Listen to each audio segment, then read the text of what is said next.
शूल भी धारण करते हैं, और शूल अकेले धारण नहीं करते महाराज। जो धतूरा होता है ना, दर्शन करें धतूरे के, कांटे कांटे सा होता है धतूरा, तो वो धतूरे के साथ में बाबा शूल धारण करते हैं। बेलपत्री के शूल को, ये बहुत बहुत आनंदमय कथा है महाराज जी।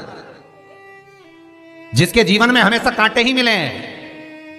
बेटी बड़ी हुई तो घर में मायके में दुख देखा, और मायके से गई ससुराल में तो ससुराल में दुख देखा। ससुराल में भी दुख देखने के बाद में भी पति को बहुत कुछ काम खुलवाया, बहुत धंधे खुलवाए, नौकरी लगवाई, पर वो पति बार बार छोड़ कर आ गया, बार बार तकलीफ भोग रहा है, बार बार कष्ट भोग रहा है। फिर थोड़े दिन काम करता है, थोड़े दिन छूट जाता है, फिर व्यापार में बढ़ता है, फिर छूट जाता है, फिर कोई दुकान खुलवाई, थोड़े दिन अच्छी चली, फिर वापस वहीं घर पर आकर बैठ गया। अर्थात उसके जीवन में वो शूलता चल रही है। तो बाबा देवाधिदेव महादेव कहते हैं, ये 3 घड़ी, 3 पल, 3 नक्षत्र, 3 समय, 3 दिन में जो शूल मुझे समर्पित करता है, उसके जीवन से मैं शूल हटा देता। वो 3 दिन लिखे स्कंद पुराण में।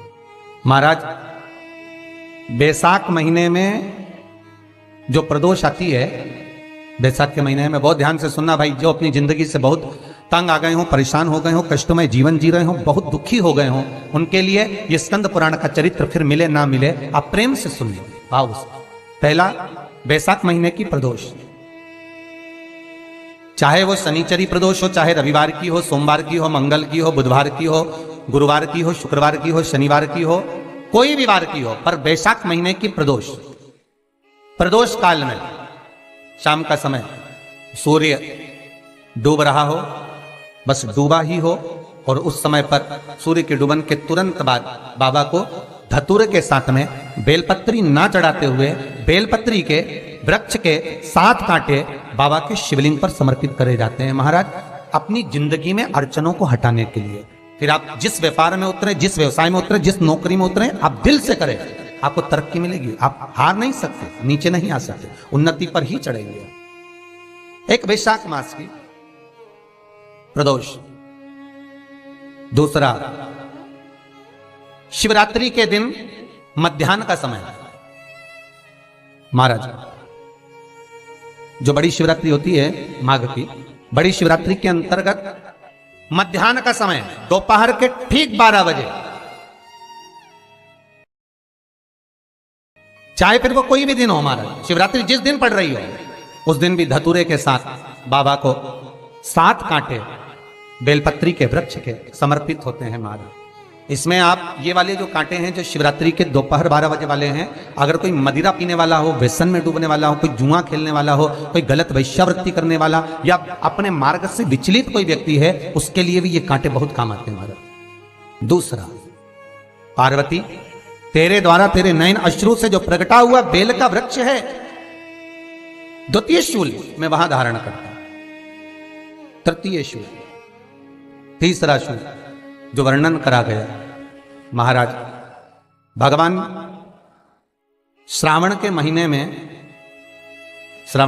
में जो भी दूसरा सोमवार पड़े, जो भी पड़े, श्रावण के महीने का जो दूसरा सोमवार होता है, उस दूसरे सोमवार में रात्रि के समय पर, अर्थात शास्त्र अब घड़ी और पल का स्मरण करेंगे तो रात्रि के बजेंगे 10 से 12 बजे महाराज, 10 से 12 के बीच में धतूरे के साथ बाबा को शूल समर्पित होता है महाराज। ये भी हमारी बाधाओं को, हमारी तकलीफों को, व्यापार व्यवसाय के लिए, नौकरी सर्विस के लिए, बहुत सारे एग्जाम में आप बैठ लिए, गवर्नमेंट एग्जाम के लिए बैठ लिए, नहीं हो रहा, ये 3 बार मेरे शंकर को बेलपत्री के वृक्ष के शूल समर्पित होते हैं, उसका आनंद पाना और उससे अपने को सुख प्राप्त करना।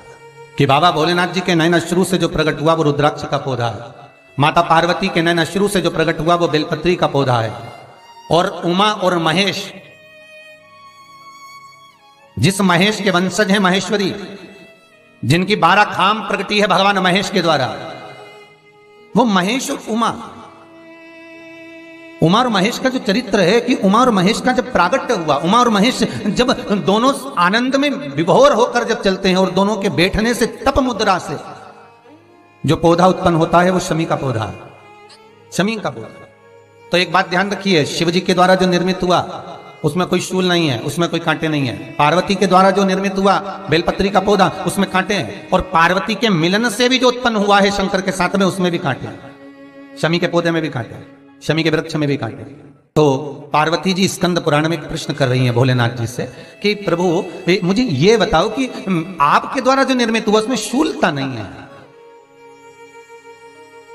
पर मेरे द्वारा जो निर्मित हुआ उसमें शूल क्यों आया है, उसमें कांटा क्यों आया है?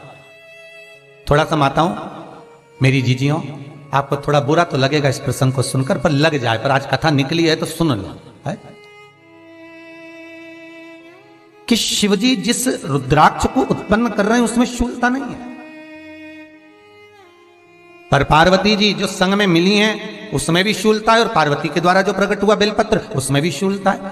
तो भगवान महादेव बोलते हैं पार्वती मैं तुझे कुछ कहूं और कहने पर तुझे तेरे हृदय में कोई बात चुभे, शूल लगे तो मुझे ठीक नहीं लगेगा। नहीं नहीं नहीं, आप कहिए प्रभु, मैं सुनने के लिए तैयार हूं, आप तो बोलो कि कारण क्या है।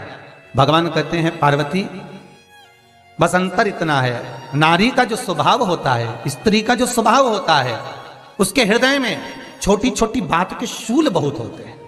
जेठानी ने ये कह दिया, देवरानी ने ये कह दिया, तुम्हारी मम्मी ये बोल दी, तुम्हारे पापा ने ये कह दिया, तुम्हारी बहनों ने ये कह दिया, तुम्हारे भाई ने ये कह दिया, तुम्हारे रिश्तेदार ने ये बोल दिया, ये नारी के भीतर ये शूलता रहती है। तो पार्वती जी बोली कि जितना तप आपने करा उतना तप मैंने करा, और जितनी साधना आपने करी उतनी साधना मैंने करी, और जितना आराधना दिल से आपने करी उतनी आराधना दिल से मैंने करी, फिर इसमें शूलता कहां से आ गई? भगवान शिव बोले बस पार्वती बात इतनी सी है कि जब मैं आराधना करने बैठता हूं तो मेरी दृष्टि में सम्मुख में कुछ नहीं होता। जब मैं आराधना करने बैठता हूं तो मेरी दृष्टि में मेरे सम्मुख में कुछ नहीं होता कि कौन ने क्या करा है, कौन ने क्या बोला है, कौन क्या कर रहा है, उससे मुझे मतलब नहीं होता, उससे मुझे कोई मतलब नहीं। पर पार्वती जब तू आराधना करने भी बैठती है ना तो तेरी चित्त वृत्ति में कहीं ना कहीं किसी ना किसी रूप में कोई शूल आ ही जाता है। कई माताओं की आदत देखी साहब, भगवान की सेवा करने बैठी है तो भी भीतर थोड़ा सा शूलता भरी हुई है। महाराज बताओ, इतने सारे भगवान इकट्ठे कर लिए, मैंने बोला था बहू से कि वहां रख लेती है, बताओ इतने सारे यहाँ पर लाकर रख दिए हैं, अब इसकी सेवा करना पड़ रही है, अब ये करना पड़ रहा है। प्रसाद लेने के लिए रसोई घर में गई, भगवान का भोग लगाने के लिए, तो उसमें भी शूलता आ गई। इतने घंटों से मैं सामान ढूंढ रही, फ्रिज में मिल ही नहीं रहा, मैंने रख के गई थी, भगवान जाने कहाँ चले गए। भगवान को वस्त्र पहना रही है तो शूलता है, अलमारी का ड्रॉज खोला, इसमें मैंने सामान रखा था, ना जाने भगवान का श्रृंगार कहाँ चले गया, कौन ने हाथ लगाया, फिर शूलता आ गई। भोजन करने बैठे तो शूलता है, कोई कार्य के लिए जा रहे हो तो शूलता है। अर्थात कहीं ना कहीं नारी के जीवन में शूलता बनी हुई है। और पार्वती जब तुम भजन करो, तप करो, साधना करो, भक्ति करो, उसमें शूलता नहीं होना चाहिए। पार्वती जी ने कहा भोलेनाथ तो क्या आप मुझे स्वीकार नहीं करेंगे बेलपत्री के रूप में? क्या मुझे स्वीकार नहीं करेंगे शमीपत्र के रूप में? पद्म पुराण, स्कंद पुराण, लिंग पुराण, नर्मदा पुराण और शिव महापुराण, ये सारी पुराणे वर्णन करती है। पार्वती जी का खंड आनंद वर्षित कर रहा है, वर्णन कर रहा है, पार्वती खंड वर्णन कर रहा है, सती खंड वर्णन कर रहा है, उमा संहिता वर्णन कर रही है। क्या आप मेरा ये बेलपत्र का स्वरूप आप धारण नहीं करेंगे? इसमें शूलता इसलिए भगवान कहते नहीं नहीं, धारण तो करूंगा पर शूल धारण नहीं करूंगा, मैं शूल धारण नहीं करूंगा। मतलब बेलपत्री में जो कांटे लगे रहते हैं, बेलपत्री की उस डाली के अंदर जो कांटे शूल रहते हैं, भगवान शिव वो धारण नहीं करते। आप उस बेलपत्री को आप बड़े प्रेम से, आनंद से पत्ते को निकाल लीजिए, तोड़ लीजिए, उतार लीजिए, और फिर भगवान को वो प्रेम से समर्पित करो तो भगवान स्वीकार करना। पर भोलेनाथ ये बेलपत्री का जो वृक्ष है मेरे नयन अश्रु से उत्पन्न हुआ है, मेरे द्वारा उत्पन्न हुआ है, फिर तो इन कांटों की कोई महत्वता ही नहीं है, इन शूल की कोई महत्वता नहीं है। पार्वती केवल